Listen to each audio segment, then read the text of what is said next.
Hi, I'm Brian Nash. And I'm Lindsay Black, and we're the co-chairman of the 57th Annual Dublin-Lawrence St. Patrick's Festival. We want to personally invite you out this year to come out to over 40 events that we have. We have a new event this year on March 5th. It's Music and Munchies featuring the Swingin' Medallions. Gates open at 5, lots of good food vendors, so come on out and join us. Also, be sure to have Super Saturday on your calendar this year. Super Saturday will be on Saturday, March 19th. We'll have the Arts and Crafts Festival, the Dublin-Lawrence St. Patrick's Parade, and all kinds of events from all different groups throughout the day. Also be sure to join us for the Super Sunday Brunch the very next day. It'll be at the Dublin Country Club. If you've not already, be sure to join the Order of the Blarney Stones or the Shillelagh. Members of these groups get special access and tickets to many of these events, like the Music and Munchies at the Market, where you will get VIP access. Also, we hope you'll join us for the annual Irish Balloon Festival and Glow. That will be on March 11th and 12th at Southern Pines.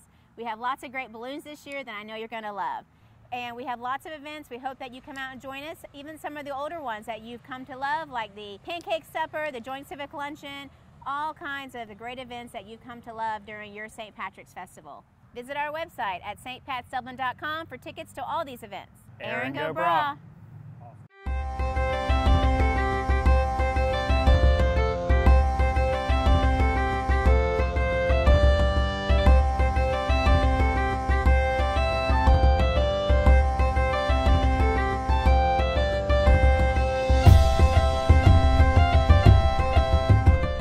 Hi, I'm Kathy Jones. I'm Jeff Cannon. And we're going to interview each other. We are both the co-chair of this year's St. Patrick's Music and Munchies, featuring the Swingin' Medallions at the Farmers Market. So, hey Jeff. How are you? I can't believe it's finally here, can you? Finally. I mean, it seems like it's been more than a year and a half since this all, you know. I feel like we talk about COVID all the time, but it really, you know, I get really excited because this has been, we haven't had the festival in 2 years. So it's been, I think everybody's really excited about finally having it come back and our being able to participate in all the events. And I think a lot of people, when we had to cancel it in 2020, it was like, I know some people got upset, but I don't know if y'all remember if you were in that meeting that afternoon when we made that decision. That was probably the most somber meeting I've been at. That was terrible. You're exactly right. I remember people were posting on social media, they were mad at us for having to, you know, say that but we didn't know what to do. Right. I mean, and at that time, we didn't know what the future was going to be. And, right.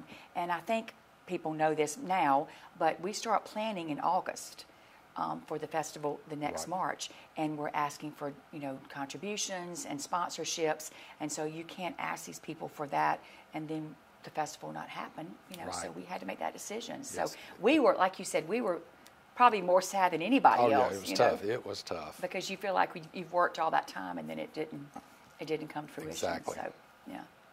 Well, I was just, you know, curious. I've never asked you this, Jeff, but, you know, being a native of Dublin and Lawrence County, what has the festival meant to you over the years? And when you were a small child, your mom was so involved in the festival. Right. So just tell everybody a little bit about that. Well, it seems like it's always been part of my life. My mom and even my dad were involved in it. My mom was extremely involved in it. She was not one of the founders the very first year, but she was one of those that jumped on board immediately as soon as it became the thing. You're talking about the festival itself? Yes, or the entire festival. Oh, wow, okay. And she basically made herself available for whatever, you know, event. If they needed help, she was there. I mean, I know she's helped with do you remember what year that was? It started in 65 or 66 because I was in one of the first leprechaun contests. It was, you know. Did you win? No, I got second runner-up. Oh, okay. I got cheated, but anyway. And it scarred you for life, hadn't it, Jeff? Right. But it was I guess it was whenever I was in the first grade. So, and it was you know, it's just always been part of me. It's like when I got back from college and started working in town, and I just got involved and have tried to stay involved. You were the chairman? In the late 90s. Late 90s, okay. And the festival has changed a lot. Well, I was going to say, what was it like then? Oh, wow. Well, I was here because I moved here in 91. So. Right. Well, at that time, the festival committee was basically made up of the chairman, and the 2 presidents of the orders and the vice presidents of the orders, and that was it. That was it. That was it. That was 5. And we kind of did it all. Yeah, you had to do it all. I mean, and all the money in fundraising was through the dues for the 2 orders, the Shillelagh and the Blarney Stone, and we didn't have corporate sponsors, and it's just morphed into something more than I would have ever thought it would have come into. Yeah, that's another thing that I think about is that who would have thought that it's been around for 57 years? Right. I mean, that is like amazing. And, you know, when you were chairman, how was it different? Like, do you feel like it was a little bit more intimate, or is it better with a bigger participation? I think the variety of events has changed. And I think the thing that really changed it was when the Balloon Fest came into being. Because when the Balloon Fest came in, I think suddenly there had to be revenue sources other than the dues for the 2 orders. And then the corporate sponsors, and then it became more of a community. Everybody bought into it, but before you were buying into it with your membership dues. Right.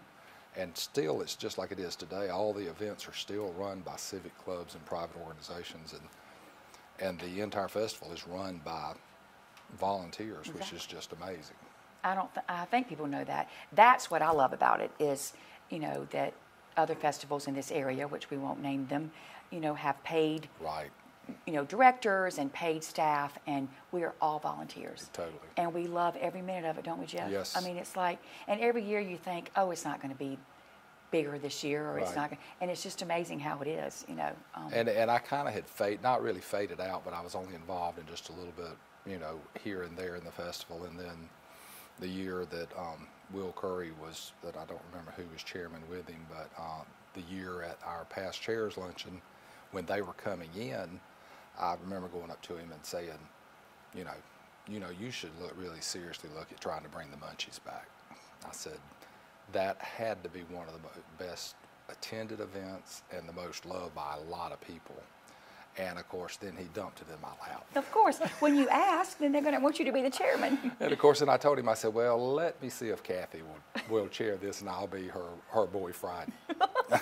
Well, I said, but if Kathy will do it, I said, I'll help her. We'll bring it back.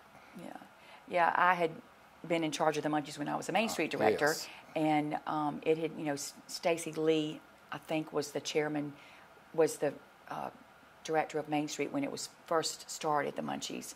And I remember when I took over, there were maybe like 13 vendors, and it was on Jackson Street, and we grew to be about over 30. Right. And it was just the coolest thing. And we had some pictures that we found a couple weeks ago of when it was at its peak. Masses. I mean, it really, masses I don't of think people. the newer, younger people, They don't have a they were clue. like, what? They couldn't believe that was how The big Munchies the event look- was, you right. know, and it was just, and again, the coolest thing about it was that it was local restaurants, local organizations, you know, Right. church groups, and then maybe new caterers, new bakeries or whatever, and they could highlight, you know, and their food, and people could just go and get a taste of whatever.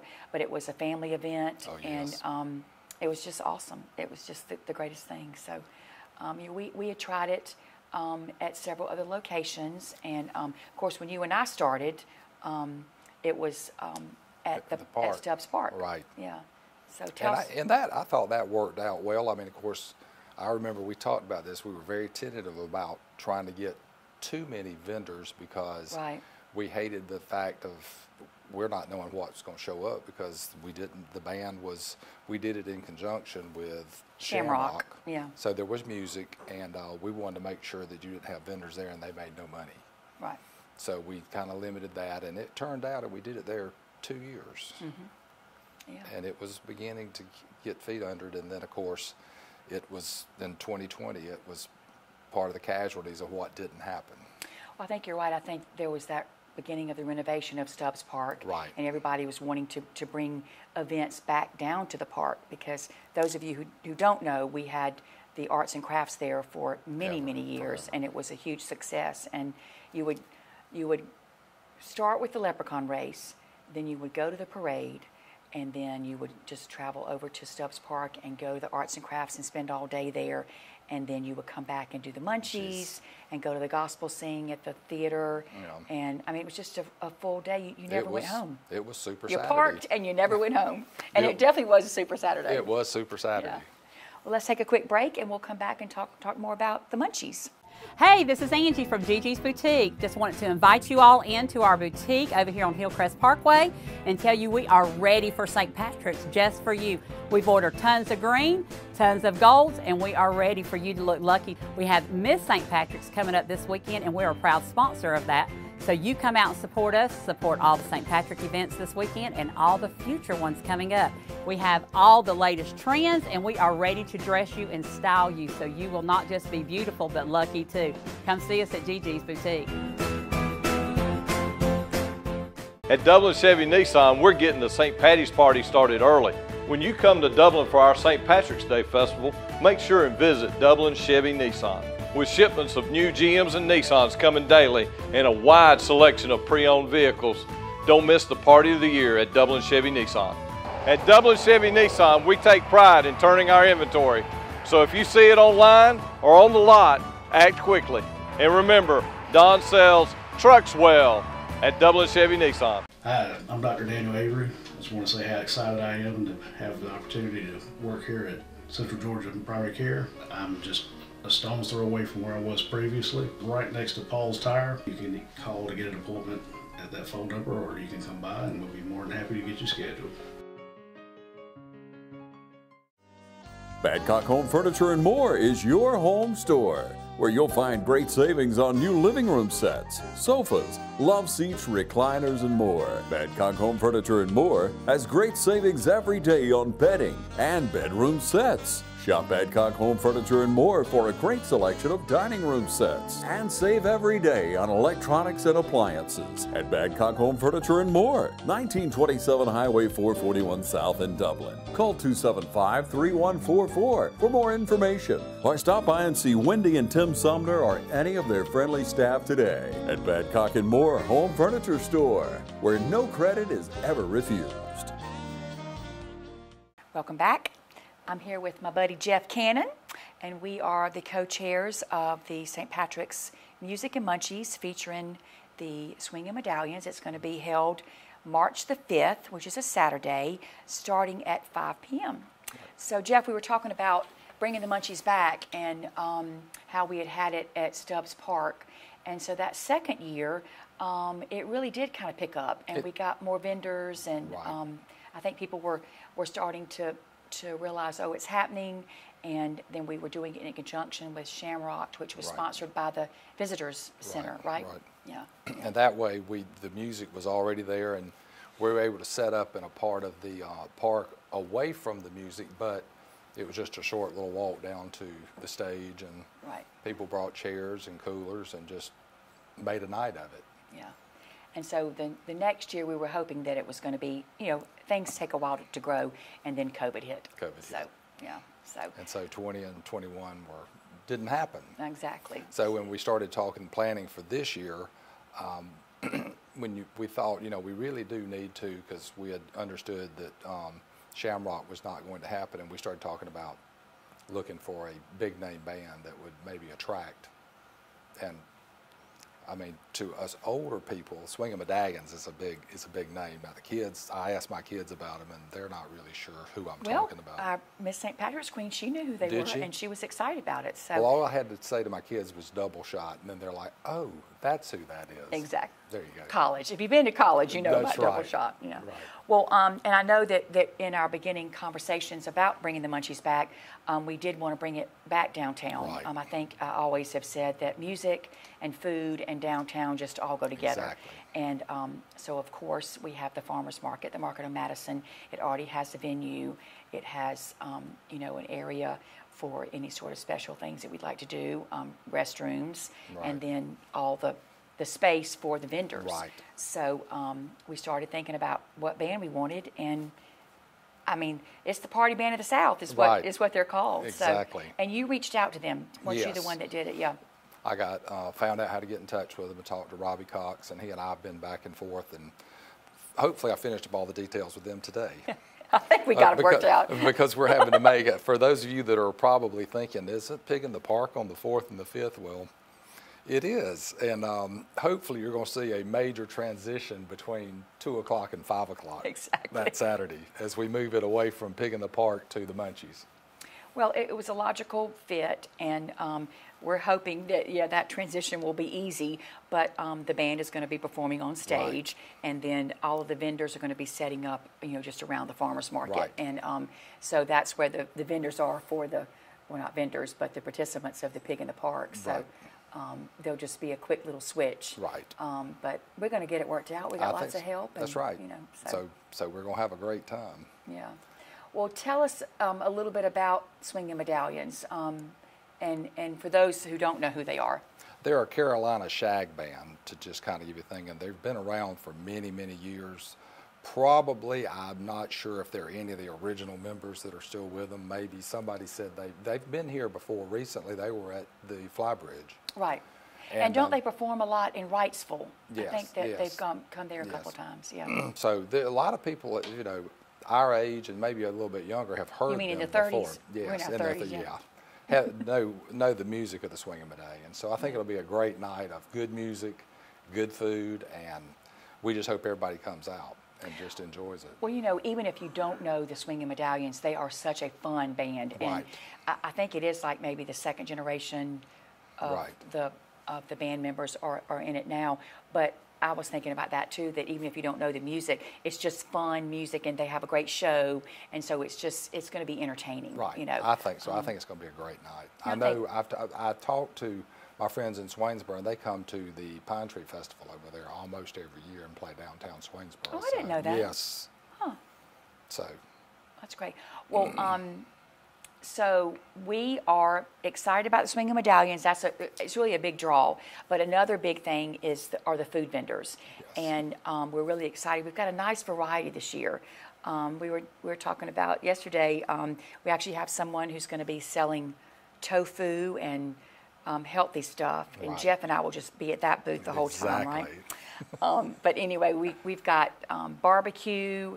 We've got a vendor who's going to make crab cakes and a seafood rice. We've got salsas is participating, Southern Heritage. We've got shaved ice. Yeah, shaved ice. I have a vendor who makes all kinds of sweets. And what's cool is a lot of people that are just from our area, like our region, but we might not know who they are. And then there are also some vendors that maybe had reached out to participate in the Arts and Crafts Festival, and they're wanting to do something else that week, for the festival, and they're going to be participating in that as well. Right. So, but I wish I could think of all the people. I should have written it down. All the kind of food that we're having. Oh, we've got it's sort of a fair. Person's going to make like corn dogs and funnel cakes, and that kind of fair food is what I call it. Right.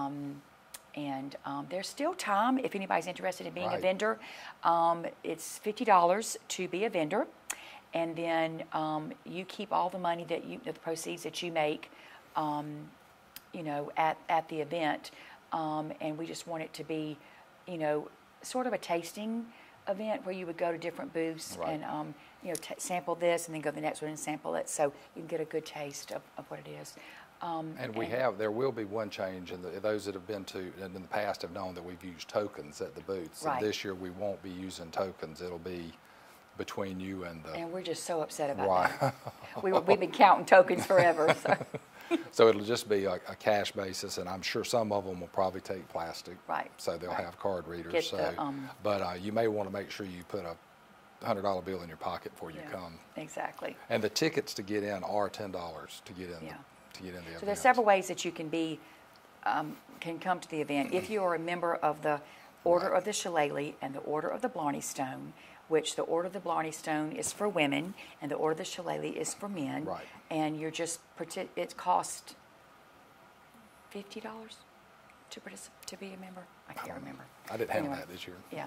But anyway, and that's just going to help fund the festival. But that gets you into two signature events, and one of them is the Munchies, and you don't have to pay. Right. You know, You'll have tickets when you get your package. There'll be tickets to get in the Munchies. Exactly. And then also you get a tethered ride at the Balloon Fest, which is the next weekend, which is a huge event and another family fun event. And a tethered ride means that the balloon will be tethered to the ground and you'll just go up and down. You won't get to, I mean, you can pay to ride, you know, have a balloon ride, but just if you're a member of the orders, then you can do that for free if the weather's permitting. Exactly. So that's kind of exciting. And then do you want to tell us about the VIP area? Yes, the VIP area, if you're a member of the Blarney Stones or the Shillelagh, you will also have access to the VIP area, which will have special food and I think there may be some beverages there also. So and that's sponsored by Company Supply. Company Supply. Yeah, they're actually a co-sponsor of the event with us this year. Right. And so Rich and his team will be providing some VIP snacks and goodies for the people there. That's going to be under the farmers market. Right. And there will be, if you decide, let's say you're coming in the door and you decide you want to join the orders, you can do that at the gate. Right, right. So.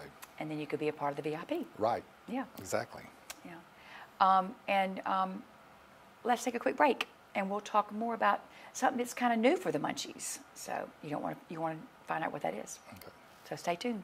Hey, this is Perry down at Williamson's Bakery. We've been serving Dublin and Lawrence County for over 57 years. Come on down and let's celebrate St. Patrick's together. In 1965, a civic-minded group of people got together and created Dublin's St. Patrick's Festival. That same year, my grandfather, Merle Williamson, hung our name on this bakery. Ever since then, people have been stopping in for the Williamson's tradition. We invite you to do the same here at 1634 Veterans Boulevard, or catch us on Facebook, or just come get you some.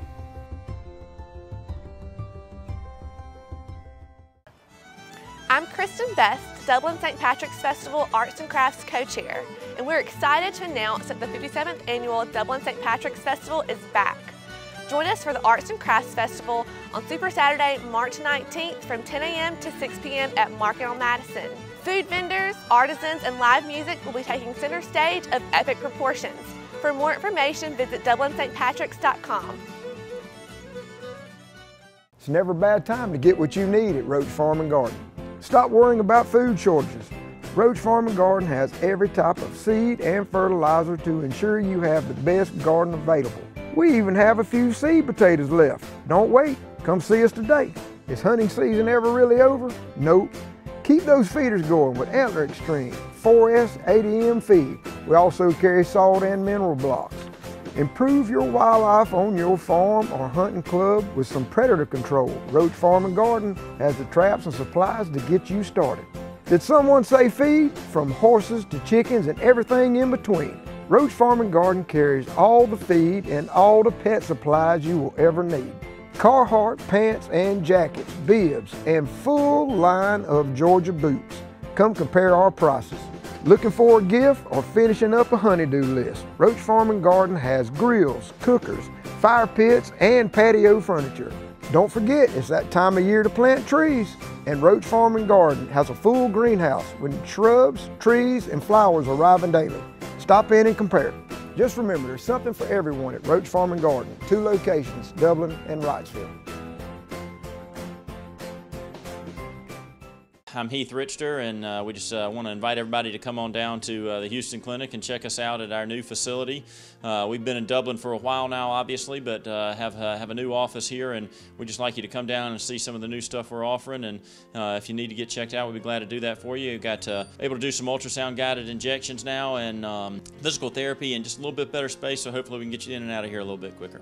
Come by and see us today at our brand new location, the Houston Clinic, Medical Drive in Dublin. We're back talking about Munchies. I'm ready for some Munchies. Yes. It's supper time. I'm just... or lunchtime or breakfast time, whichever when y'all are watching it. That's right. Yeah. So I'm here with Jeff Cannon, and we are talking about the Munchies that will be happening on Saturday, March the 5th, from 5 o'clock till about 10 or 11. 10, yeah. I think it's. I would think so. So, like we were talking about with the Pig in the Park closing and having their ceremony, the gates will open at 5. People can start coming at 5 and start, going around and getting some Munchies. Right, and the band will start at 7. Yeah, the van will come at 7. So, but something new this year that we're excited about is we're going to be offering to purchase beer and wine. Yes. So that's something we talked about, you know, Yes. for many years, Yes. even when we were downtown on Jackson Street, and with the DDA, you know, being allowed to do that, we will be serving alcohol, and, Right. and you just be purchasing that. Right. Of course, you have to have proof that you're 21 years old. Right. And there are different color bands that we have.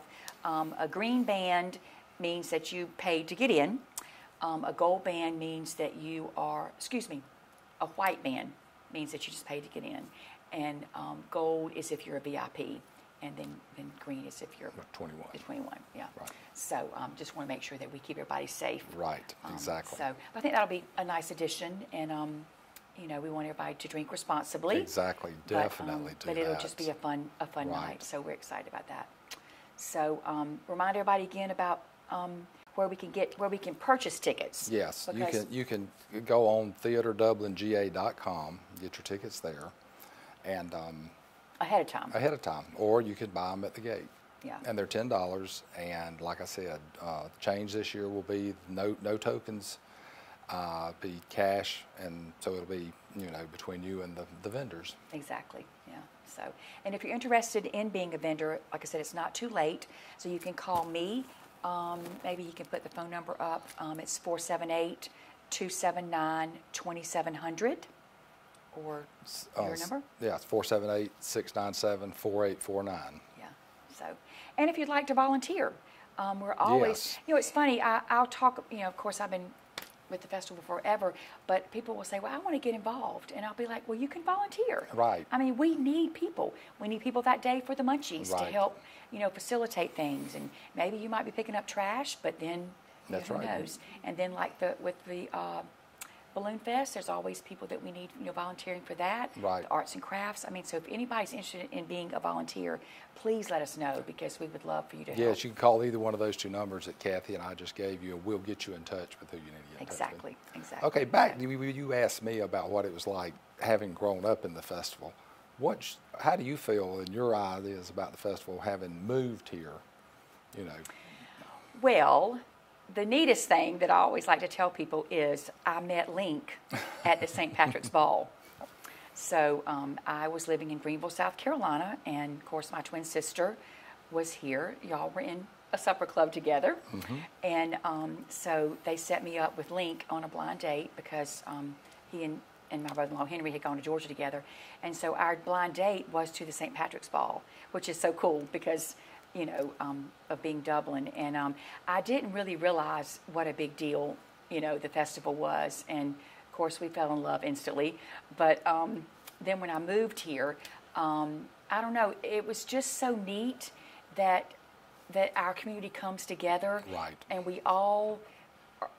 everybody's excited about the festival, you know, and like you said, it's all different, you know, types of individuals that want to be a part of it. And you can volunteer, you can participate, you can support whatever. And it's just amazing to me that it has lasted this long. And I love the history of it.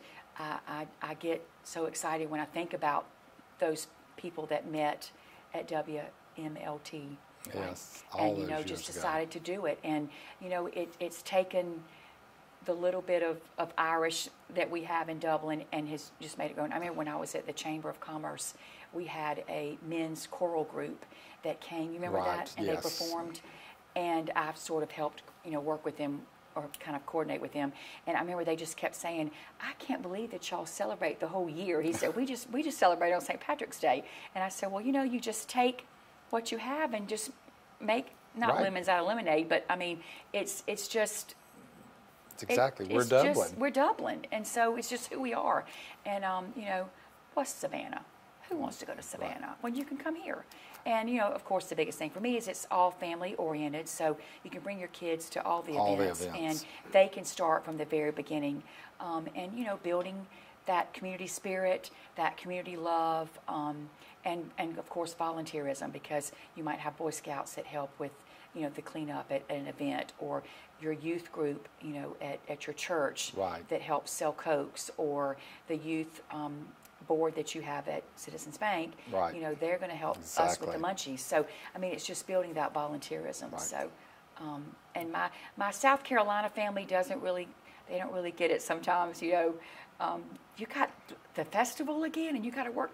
And I said, yeah, but you know, we love Right. each other, and it's a camaraderie and a group that we just are so proud of what can be accomplished when you work together. So I kind of think it's neat you talked about the ball when you met Link. I can remember that ball. I was there, and that's when I met you. That's right. Because I did not realize that Karen had a twin, and she was dancing with Link, and I'm like, oh, everybody was like, why is Karen dancing with him? And then she kissed him on the cheek. So. And then the next night was the ball and bash. If you remember, yes. we went to that as well because we liked each other the first night, so we went out the second night. So, yeah, and here we are, almost 31 years later. Wow, that's crazy. It is. So, anyway, it was so nice chatting with you, Mr. Good. Cannon. We finally got to do this, and just want to make sure you come to the Munchies. Yeah, please do. It's going to be a lot of fun, and I think kids of all ages are going to enjoy it. And please call us if you're interested in being a vendor, or if you have any questions about how the process works, and we'll be glad to help you. So sounds good. Y'all have a great evening, and we will talk to you soon.